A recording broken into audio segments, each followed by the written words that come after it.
Peace and prosperity be unto all who's watching. It's your girl, Shaeranea, right? And I'm back with another video. And today is Martin Luther King Day, a day that resembles freedom and empowerment towards the black people. We come in many forms of colors, of different tones and shades. We are not just one color in the crayon box. We differages to many different tones, and we go from the darkest to the very lightest of tones. We are so varietized in who we are.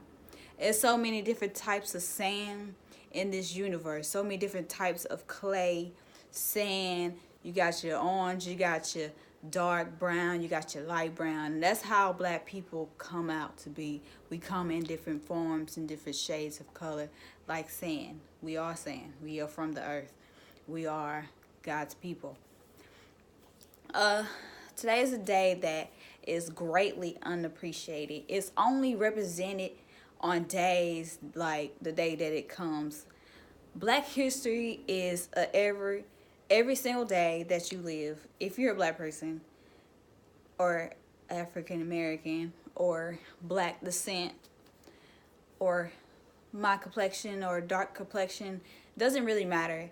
If you are a black person, a black individual, then you are a king and a queen, and you should respect and appreciate your life on a daily basis, not necessarily just on the day that was marked down.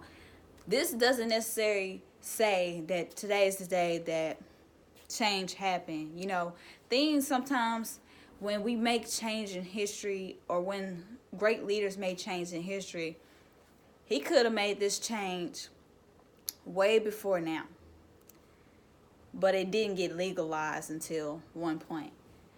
So think about that is we need to celebrate Black History Month every single day of our lives. We need to appreciate who we are and respect ourselves as individuals on a daily basis, because not everybody appreciates us, not everybody loves us, not everybody cares about our lives. You got the few percentage of people in this universe, and the percentage of people who care for black people is a very small percent, and that's including within our own people, and that's a small percent. Okay, black people do not stick together, do not support each other, do not love each other, do not help each other out.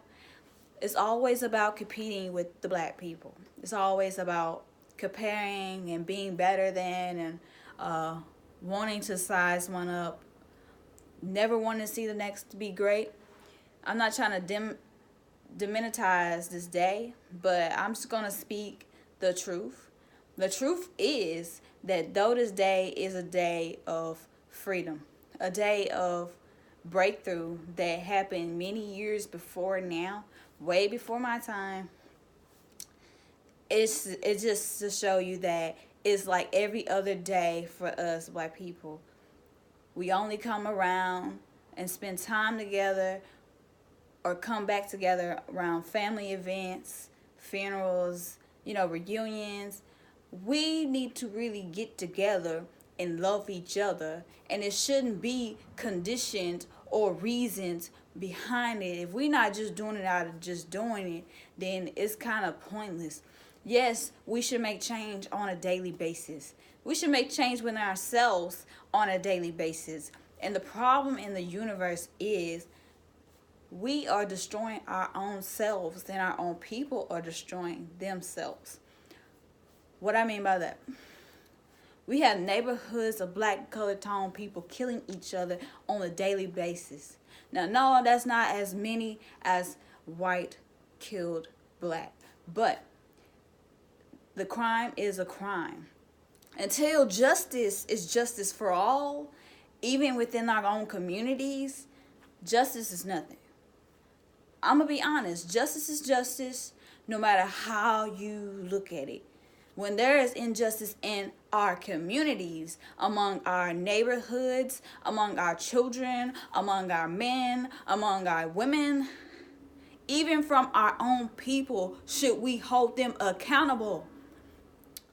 We cannot stand for change if we don't stand for change against everybody. Now, standing up for our people in the right way, I agree. We must stand for change in the appropriate way. How we do that? By holding everybody accountable. We can't just hold one sort of people accountable if we don't hold our own accountable. We always look to find the problem outside of who we are, outside of our neighborhoods, outside in the universe, but never look in our own worlds to see the darkness and the badness around us and what we condition our people to, because we're not willing to change what we have going on. But we want the universe and things around us to change. We are spirits having a human experience, and what happens is when you put out that kind of energy among your community, like killing and destroying each other, the same energy you get back. You attract the same energy you put out into the universe. I don't hate to tell you the truth because I love the truth. And I'm just going to tell you like it is. When you put out destructive energy, like destroying one another, killing each other, then you attract that same energy. I'm not saying the world was fixed to be fair, but to see fairness is to be fair within yourself and within your own communities, within your own people, so that you can make a divine change in this entire universe. You have to start with your own people and yourself. You have to hold your own kids accountable. You can't say, hey, son, this is right for you and this is wrong for the daughters. You got to hold all people accountable, both men and women, girls and boys. We are all accountable. There is no divide in this community. When we come together as one, wanting a change, we must stand as a unified front. And when there is injustice in our communities, there is justice everywhere. So we cannot be saddened by the mistreatment of who we've been to our own people. Yes, let's be mad. Let's be mad about the universe and things around not changing. Like our men being beaten and destroyed and hated in this world. Traumatized, crippled, locked up and taken away from the women and children of their lives. Killed at an early age, don't live to see out all their days. We have to come together and get an understanding that there is a greater issue within our own people. We need to stand up for greater change. And I'm not talking about marching in the street. I'm talking about writing some books, becoming a part of the justice system, become a part of what you wish to see in this universe. You have to become and overcome and go through the process and be all it is that you desire to see, because just telling somebody to change is not the necessary route of how we should change. Because you got to be and say and do what you believe. And if you're not a verb action individual, then your words don't speak volume. We are amazing people. We are less valued than the amount of dollars. We are the most highly consumers on this universe, yet we don't support our people. We don't give our people enough love. We don't share our people content. We don't share enough positivity to attract positivity. We don't do enough good to expect good to be done to us. It's always handouts with our people. It's always, I'm looking for help. No. No. It's time you help yourself. It's time you get up and do it yourself. They paid the path for you. They broke through things that we don't even have to go through anymore, that they didn't live to see happen, is happening in our time. And we can take advantage of the things that they overcame that we had not had to. Now, we still deal with racism this day, but we don't deal with the things they deal with, like slavery. The only slavery this day is the slavery of mentality, the slave and shackles of mind, heart, soul, and spirit. And when you are not thinking for you and your people, and you have that crab in a bucket mentality, no one will ever rise above and be greater or more than they are. So you cannot expect change until you change as an individual. But the thing about it is, we as a people have a crab in a bucket mentality. And yes, when we can't agree with each other all the time. We don't want to come together and say, hey, you're right. Everybody wants to be right. Nobody wants to be wrong. That's the problem. Everybody wants to be right. Nobody wants to be wrong. Everybody wants to be heard, but nobody wants to listen. Everybody says they know, but nobody really knows. And that's the problem. Everybody got the solution, but it ain't fixed the problem. Everybody knows the solution, but won't become the solution. We are the very cure to our situations and our problems in our own lives. And when we take that authority, that power of tongue, and speak over our lives, we can take back order and give back our people the very thing that we desire and deserve. Now, women are just as in a point. Many women are angry. Many women are mad. Most women are bitter, especially if they're black. Why? Most women, black women, won't date outside their race because they find it a sign of betrayal. It's a form of loyalty to the black man. And a lot of women and men these days have stretched out their minds to date outside their race, because now it's this: you wait on a black man to finally get it together, or in hopes that he may change, in hopes that he may give up his thug-made ways, his street mentality, his hoodlum ways, his project beaten, abusive self, to love you, to be with you, to cherish you, to stay out of prison and stay in the home and be a man. You, as a black woman, hold a strong position in this universe. We, as black women, hold a strong position in this universe. Yes, bitter, angry, and mad. Mad at the man. Why? Because they never had fathers to teach them how to be a man. Is that their fault? Is it their fault that their fathers left you?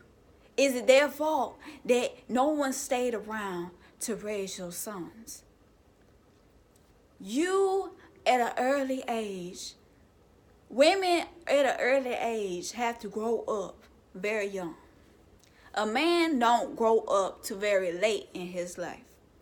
Woman and man both wired up two different ways, made to grow differently. A man will experience the things that a woman experienced in his later life. A woman will experience everything early on. That's the psychology of it.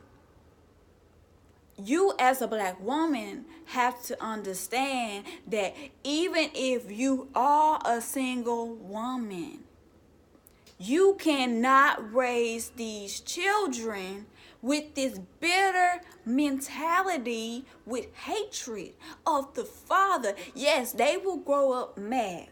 Yes, they will grow up with the lack of understanding why he didn't love me, why he wasn't there. Why was I just not enough to stick around? A black man would have these concerns.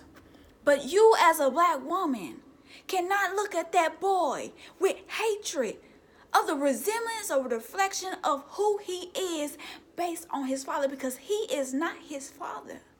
You cannot go around taking your bitterness around with you, hating every black man for 1 or 2 or 3 or 4 or 5 bad decisions you made in a row. You chose to do the same old thing over and over again, refusing to look at the signs of a man who would not be there. You had all the bad choice of men. No, it's not your fault he didn't stick around, but you had the obligation to choose a good man for your life. You had the choice, and he had the choice to lay down and have children. Now, whether he stuck around, that ain't your obligation to worry about. It ain't your obligation to be mad about. It ain't your obligation to, yes, it's hard.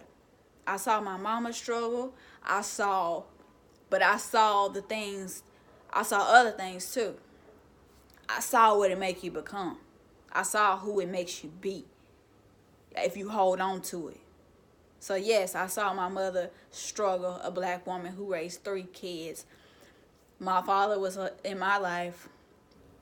My little sister father was in her life, but my older sister's father was in hers. But the way they were in our lives were different. So no, she didn't have all the help, and she had to work really hard. Ain't no telling what she had to do to take care of us, because the woman gotta make a way no matter what. But I'm saying is, I saw what happened, what she become within herself, what the changes in her. I see that to this very day. She overcame so much, but the state that she in,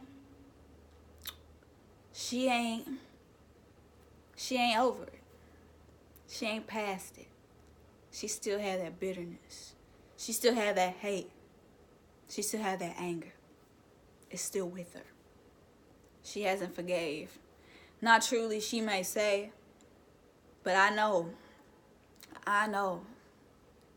black women hate. Black women are bitter.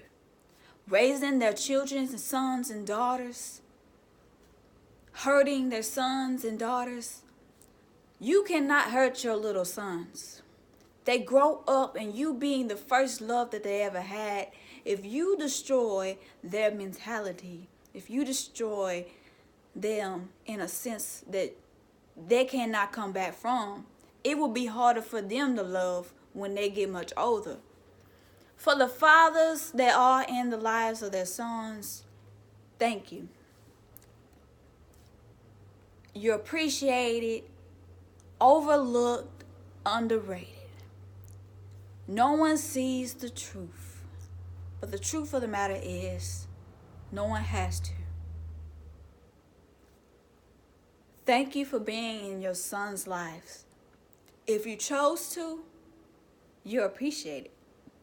But even if a man is in his son's life, that doesn't say that he know how to be a man to his son. A woman has natural instincts to be a mother. Not all women are stepping up to be a mother. We can't just put it all on men. We have to put it on women too. See, the thing is, women and men want to blame each other, but they look over the issues. I see it all, but I don't know it all. I may not understand it all, but over time, I will obtain all that I need to know for what I need to know in the season of my life. So, like I was saying, women raising children in their bitterness, kids growing up with such hatred of fathers and men, not having these role models or mentors in their life, destroying the image of how things should be, destroying the children's mind. Their abusive and angry nature has turned children a different way. Yes, children grow up to respect you, grow up to love you. If you discipline them, you lead them the right way, you teach them the right things, they're going to love you naturally. I'm not going to say everything we learn as, growing up is the right thing, is the right way. It's not. They only was able to teach us what they knew. A father could be in his son's life and not know how to raise him. A father can say, "Boy, don't you cry. Don't you cry. Wipe your face." Now, if the boy is sincere about whatever he is crying about, and I'm not talking about falling and tripping, I'm talking about literally crying about something that really hurt this little boy. If the father changed the approach in how he speaks to his son, he can redirect how this young boy grow up, because now you're starting a cycle of change in the young boy's life that he will need later on in his life as a husband, as a father. When you learn how to, as a father, as a man, speak to your sons when they are most sincere and most hurt, as a boy, when he get older and marry a wife, he will be able to open and speak about his emotions. A man feels that it is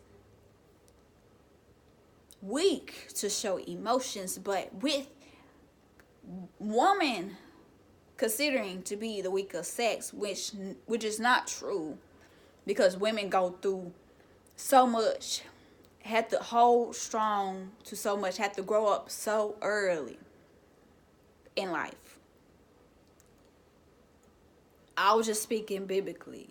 It says the woman is the weaker sex. Not in a slave way, but